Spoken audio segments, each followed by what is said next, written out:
Brick and mortar retailers also facing increasing challenges. One company is U.S. toys company Toys R Us. The flagship store in Times Square is shutting its doors at the end of the year. It is just the latest toy retailer to become a victim of Manhattan's expensive real estate. Karina has the story. In July of this year, the beloved toy mecca FAO Schwarz shut its doors after 9 decades.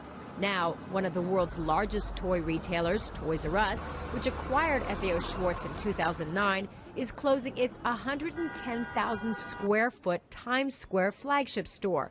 It has been there for almost 15 years. It's kind of sad because our whole life we've just always been going to Toys R Us, so that's what's the real sad thing. Toys R Us has always been like the store, so it's like really sad to see that like the biggest one is like closing down. I kind of grew up in the store. Like my mom would take me there when I was little, so I mean if it's closing, I feel like a lot of memories are closing for me then.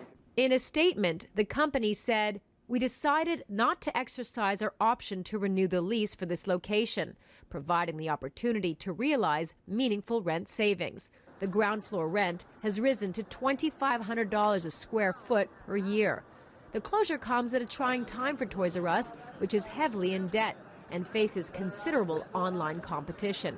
It recently underwent a round of layoffs. But toy expert Jim Silver says Toys R Us still has something going for it: its unparalleled selection of toys. He says the average store carries 6,000 toys. Amazon, because they're also an online retailer, carries a tremendous number of goods. Toys R Us' strategy to try and counter Amazon is exclusives. So you'll find a lot of items that you won't find anywhere else.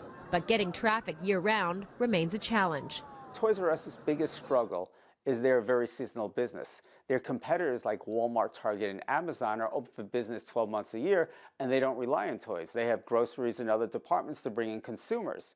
Silver says 70% of Toys R Us's business occurs during the last 6 weeks of the year, which makes owning pricey real estate a questionable expense. The Gap will take over part of the space when Toys R Us shuts its doors on December 30th. Large toy retailers are seemingly abandoning New York City, but the company says it is actively searching for a new location in Manhattan. But with rents continuing to rise, no one expects a return anytime soon. Karina, CCTV, New York.